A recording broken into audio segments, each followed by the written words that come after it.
Right, so hello and welcome back to Books and Things, and welcome to another video, and welcome to my January wrap-up. Today I'm going to be telling you about all the books that I read in the month of January.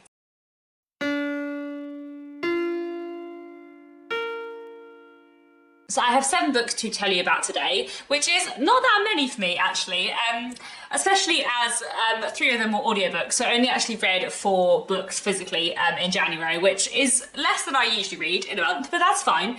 January was quite a busy month for me at work and also in terms of writing. As I have mentioned before on this channel, my debut novel is coming out next year, and during January I was working on the second round of edits for it. And that took up a lot of my time in January, so I kind of let reading take a little bit of a backseat for the month, which is absolutely fine.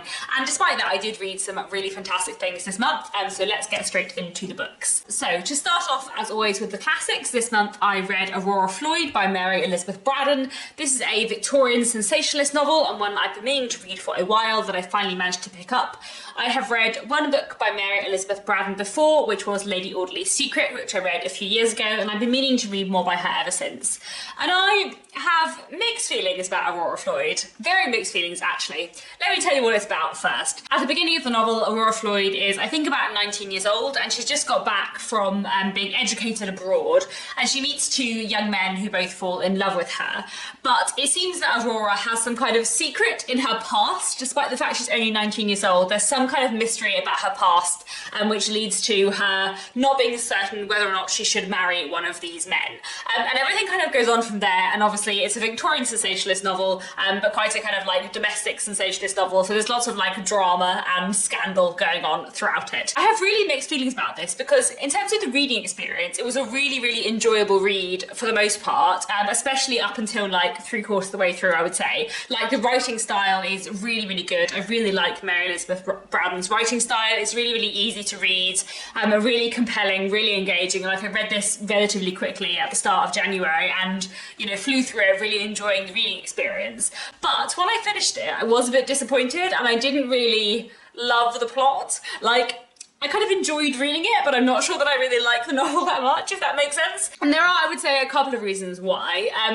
One is that I found the ending a little bit disappointing, which, you know, in a kind of dramatic sensationalist Victorian novel, does sometimes happen. And another element of the book that I didn't really like was that one of the kind of villains of the book was a character who had learning disabilities, and I feel like his presentation was not simply of its time, but quite mean-spirited. So that kind of slightly spoiled my enjoyment of the novel, especially in the second half when he became a more important character. And then the other thing about this book that I slightly struggle with is that I feel like it had quite a lot of similarities to Lady Audley's Secret. Like, there were quite a lot of differences, but I feel like there were some very similar things, or some like similar plot points, I suppose.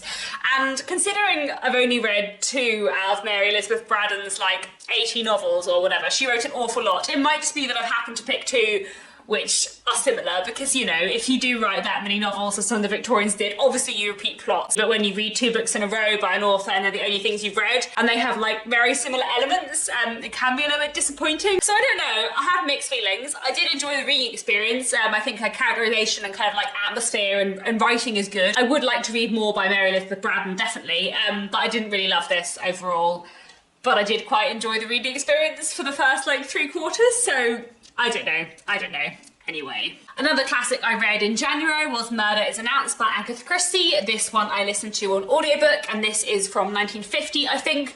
I thoroughly enjoyed this one. I really love Agatha Christie. This is a Miss Marple novel. I have been working my way through Poirot in order on audiobook, and I thought, having read a few Miss Marples, I might as well also try and start working my way through Miss Marple on audiobook in order. And I really enjoyed this one.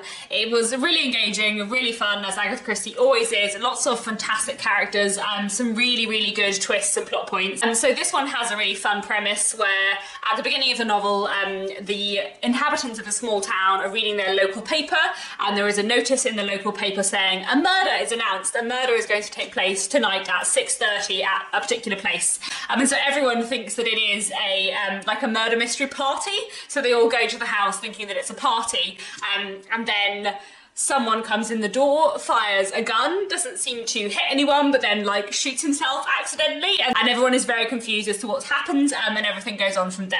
And I just thought this was really great, really engaging, a really good mystery, really fun. It was also quite interesting to read one of the slightly later Agatha Christie's, because I feel like the vast majority of the Agatha Christie's I've read are her books from the 20s and 30s, and actually to read one from 1950, like, it does feel quite different, and the kind of social things that Agatha Christie is exploring are a bit different. So for example, there's quite a lot about the war and how things have changed since the war, and there's also kind of some exploration of like xenophobia within Britain following the Second World War, and there's also like two characters who are two women living together who are very clearly coded as being a couple, even though it's not like explicitly said. So it's quite nice to kind of read a later Agatha Christie and like feel that there were like different, more modern elements seeping in.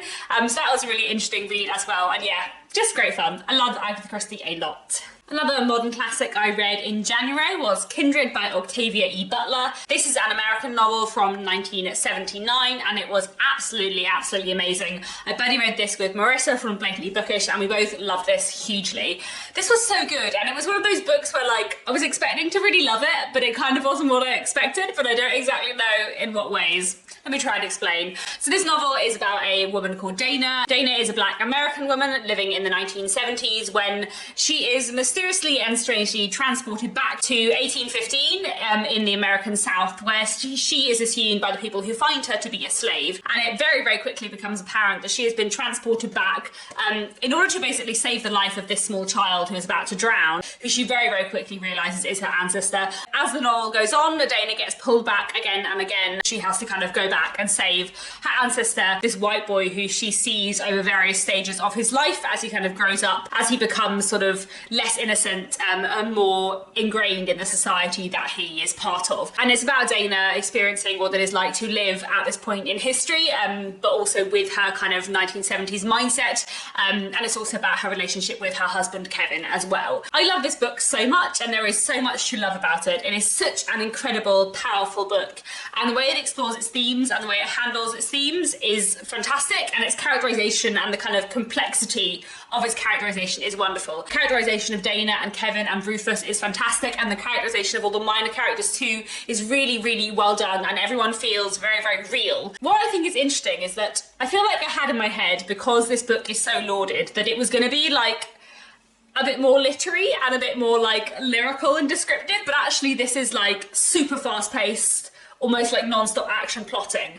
And I actually think that is kind of important to know, one, because that's one of the things that is so good about it, but also what I loved about this so much is that it is super dramatic, very fast-paced, a lot happens, but the fact that Octavia E. Butler manages to weave in and so complexly explore her themes while also like describing a lot of very dramatic action, I think is really fantastic. I think one of this book's real strength is that it balances its plot, its themes, and its characterization so well. And I love that about it. And I also kind of really liked the time travel element, because it's not really delved into very much, it's not really explored, like it's just kind of accepted that this is what's going to happen. But through that, Octavia E. Butler is able to explore this period in history through Dana's eyes. It's just fantastic, like it's just so good, it's so good, and I'm so glad that I finally read this, because it was really fantastic, really blew me away. This was, yeah, the highlight of my month, probably. Is that true? I'm about to talk about another book that I really loved as well. This was really strong, and I would highly recommend it. If you haven't read Kindred yet, you must, and I cannot wait to read more by Octavia E. Butler in the future. Another book I read this month was Guards by Terry Pratchett. This is not my first Terry Pratchett, but it is my first Discworld novel, and I don't know that it was necessarily the best place to start, or at least I think I had like a mixed reading experience of Guards. In some ways, I really enjoyed this. It's a really good, fun, kind of light fantasy novel set in this fantasy world, in this city, where someone is plotting and mysterious things are starting to happen and dragons are appearing, and we're following the City Watch, who are trying to like stop the dragon, but also they're like very underfunded, and none of them are very good at their jobs. But this new recruit appears called Carrot, who does very much care about the law, and he kind of like encourages all the rest of them to care more about the law, and then they decide to try and stop the dragon who is terrorizing the city. So it's really good fun in many ways. However, I didn't love it, and I think that's mostly because I didn't have the best reading experience of it. I was listening to it on audiobook, and I actually listened to it on audiobook over a really long period of time, like I think probably over like 5 or 6 weeks. So I think I read it over too long a period of time. I think I should have read it closer together. And also I didn't find it as funny as I feel like I would have done if I had read it or listened to a different audiobook. However, I do know that there are lots of new audiobooks coming out for the Discworld books. I think they're being recorded at the moment, and I think over the next few years, like every single Discworld novel is being like re-recorded with a new updated audiobook with a really fantastic sounding cast. So I feel like I'm going to put Terry Pratchett to the side and listen to some more Terry Pratchett when some new audiobooks come out, because there were some elements of Guards that I really liked, but I feel like I just didn't have like exactly the right reading experience of it to really fall in love with Terry Pratchett in the way I'd like to. Because I do feel like I'll really enjoy his books, but I feel like this just wasn't like the best way to begin my Discworld experience, but that's fine. I'll read some more at some point in the future. Moving on to some contemporary fiction. This month I read one short story collection, which was Love in Colour by Bolu Babalola. This is a collection of love stories, many of which are kind of retellings or reimaginings of myths and legends, but kind of transported into different settings, and a lot of them kind of set in the modern world. There were some stories in Love in Colour that I really, really enjoyed. There were a couple in particular that I really, really loved and that I found really powerful. I do find it a little bit hit and miss, which I think does often happen with short story collections, and I feel like I possibly would have got slightly more out of it if I had known a bit more about the myths and kind of legends that were being retold, because there were only a couple that I knew and most of them I didn't know anything about at all. There's an author's note at the end explaining kind of why Bolu Babalola has chosen these particular stories and kind of the ways in which she has reimagined them, and how she has kind of given a lot of them sort of a more feminist spin, or like given the female character more agency, which I thought was really, really interesting and I really liked, and I feel like if I had known the stories going into it, then I would have like got that initially. And the other thing I would say is that some of the stories I really, really loved, but quite a few of the stories are about like a couple meeting for the first time, and I think I'm just really cynical and I didn't like those stories as much because I just don't really believe in love at first sight. And it wasn't like super love at first sight. Like I feel like in general it was more about like an immediate connection, and it was like written well and believably, but in general I much prefer the stories which were about people who had known each other a long time. I feel like I found them more believable. I think maybe, I was thinking about this because I do quite enjoy a love story element in a book, but I think actually I prefer love stories either within historical fiction or within a rom-com where there is a lot of comedy, whereas most of these stories were like a bit more serious, and there were a few like comedic moments, but in general the stories were a little bit more serious and romantic, which I think possibly is not as much my thing. So I did enjoy the collection and I think it's very, very strong, but I think there were a few elements that possibly just weren't completely for me, which is fine. But anyway, moving on to the next book. This month I also read Fragile Monsters by Catherine Menon, which is a novel I've been meaning to read for ages. And this novel is set in Malaysia, kind of from the 1920s to the 1980s. So we start off with a character in the 1980s who has moved back from Canada to Malaysia and has gone to see her grandmother. And then we kind of start to flash back to the 1920s to see her grandmother's life, and we kind of flit between them, moving forwards and backwards in time. There are a lot of things about Fragile Monsters that I really enjoyed. I really liked the kind of like narrative unreliability aspect going on in here. It reminded me quite a lot actually of The 13th Tale by Diane Zetfield, which is one of my favourite novels ever, in that Fragile Monsters, like The 13th Tale, is a story within a story, kind of looking backwards in time into a family's history, and also there's a lot of like narrative unreliability. You're not quite sure what is true and what isn't, which is something that works really well in Fragile Monsters. I really enjoyed the writing style and the way the writing style kind of like fits in with its narrative unreliability. I don't know if that makes sense, but I really enjoyed the way the story was structured, which I thought was really good. It also has a lot of really interesting themes within it, and I feel like the way it looks at the history of Malaysia was really interesting because it's not something I know masses about, and there was so much about this that I really liked. I did find the ending like a teeny little bit disappointing, but I think that is mostly because I am a fan of wrapped up endings, and this doesn't really have a wrapped up ending, which is fine. Not everything needs to have a wrapped up ending. I think that's just my personal taste is for more like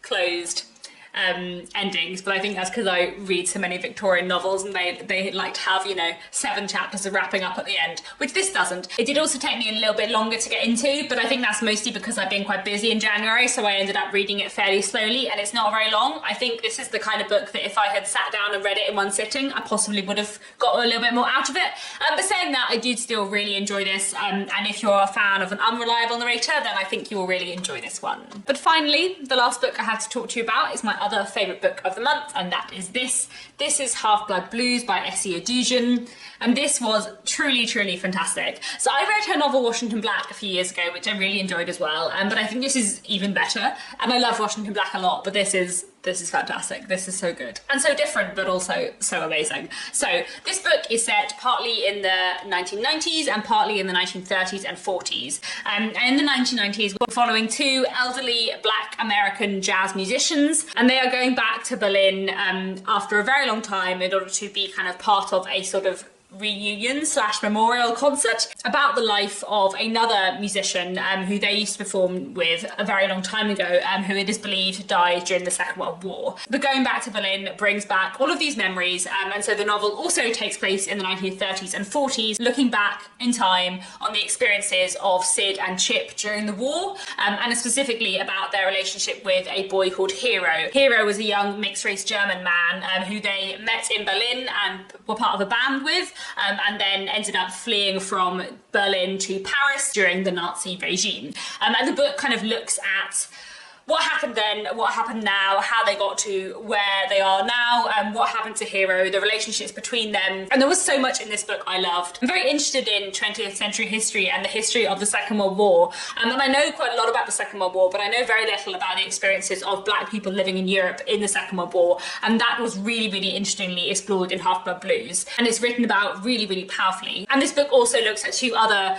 fantastic themes, which I really love in literature. One of which is music. Like, music runs throughout this book so powerfully and so emotively in such a fantastic way. And the other thing that it looks at is memory and how Sid is remembering this time in his past. This novel is so gripping and so powerful and filled with such fantastic characters, and the ending is so good. And that is, in a way, one of the things I loved the most about this book, because I loved Washington Black, but I found the ending like a little bit too open-ended for me. As I just said, I like a tied-up ending, but I feel like Half-Blood Blues was not like tied up with a bow, but a little bit more my kind of open ending, I suppose. I don't know. And I just loved it. I thought it was fantastic, truly amazing, beautifully written, really, really gripping, just such a wonderful book. You all should read it. And I'm really excited to read more by Essie Adugin in the future, because this was just absolutely amazing and I cannot recommend it enough. So there we go. Those are the 7 books that I read in January. Do let me know if you've read any of these books and what you thought of them.